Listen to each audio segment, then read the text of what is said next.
A Corsiva 605-ös bemutatóját. Itt álltó egy kényelmes körkanapé, ezzel az asztallal a középpontban.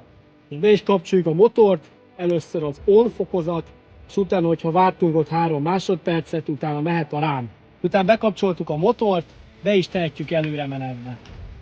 Most motorcsomagnak a nagy újítása, hogy ezen a karon van egy ilyen behúzó kis alkatrész, és úgy tudjuk előre menetbe tenni üresből, hogyha ezt behúzzuk. A legtöbb belső égésű motoron ez így van, de elektromosoknál itt a Corsivának ez egy nagy újítása. Fokozatosan kezdünk is gyorsítani, és siklásba hozzuk a hajót.